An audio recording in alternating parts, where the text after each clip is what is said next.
Hey good people, and welcome back to the channel. It's Wednesday and you already know what time it is. This particular video will feature an unpopular opinion from the movie Waiting to Exhale. Now I know I'm going to get some backlash for this video, but I promise that the longer I talk, the more sense it'll make. So please trust the process. And if you find yourself disagreeing with my opinion, then feel free to leave a comment below because I welcome all the smoke. Now for those of you who've never seen Waiting to Exhale before, let me give you a quick summary. The movie Waiting to Exhale came out in 1995, and it follows the stories of 4 black women who live in Phoenix, Arizona. Those women are Savannah, Robin, Bernie, and Gloria. And over the course of the movie, their stories overlap as they confide in one another about their problems with men while forming a stronger bond with one another. After the movie was released in theaters, it quickly became the anthem for women who were simply fed up with men out there. And the movie didn't do men any favors, showing nearly every black male character in the film in a negative light.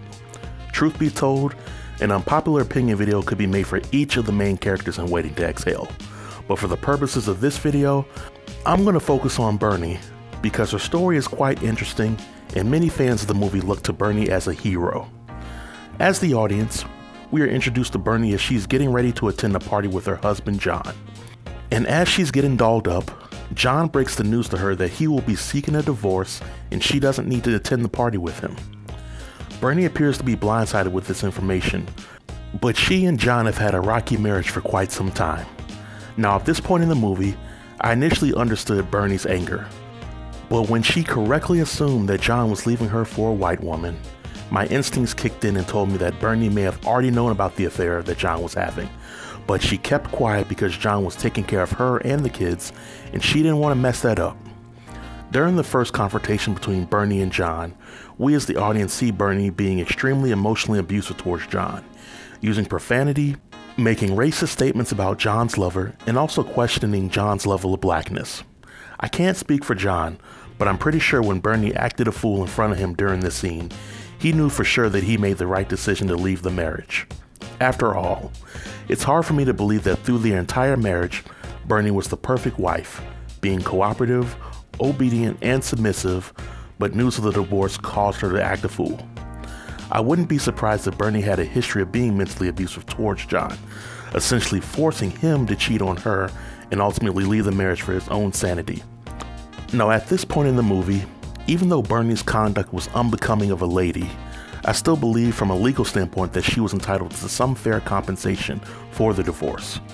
But after John leaves the house, Bernie does the unthinkable. She goes on a selfish rant about how he wouldn't have been successful without her, and she thinks she's owed a great deal of money. So she decides to take all of his expensive suits, jewelry, put them in a car, drive the car far away from the house, and set everything on fire, potentially causing over $100,000 worth of damage, committing several felonies, as well as wasting resources of the local fire department. Now had this been a real-life incident, Bernie would have been arrested, convicted, and possibly lost custody of her kids. But in the land of make-believe, she completely escapes accountability and prosecution for her crimes. John learns about what Bernie did, and he did what any sensible soon-to-be ex-husband would do in the situation. He moved out of the home, cleaned out his bank accounts, and offered to leave her the house as well as $300,000 in cash. With that type of settlement, Bernie could afford to focus on her lifelong dream of being a caterer. She could sell the house and move into a decent neighborhood, as well as have her children attend a school that was black enough for her liking. But Bernie rejects the offer, instead wanting to take John for half of everything. And while on her quest to get half of John's money, Bernie commits adultery by sleeping with a random man, and she was also willing to sleep with a man named James Wheeler, a married man whose wife was dying of cancer. Luckily, James came to his senses and didn't cheat on his wife with a woman who lacked a moral compass. Now in the state of Arizona, committing adultery is considered a crime.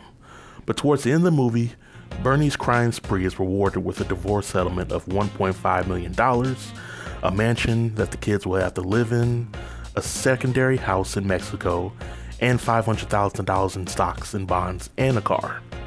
And even in defeat, John was completely civil and cordial towards Bernie, while she celebrated her victory in a very childish way.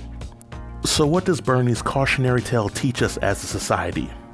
That you can marry someone, provide minimal help to someone building their empire, be willfully ignorant to your partner's cheating just as long as they're taking care of you financially, become abusive and destructive to your partner if they want to leave you, be for the streets while you're still legally married to your partner, and get financially rewarded for years of taking care of their children?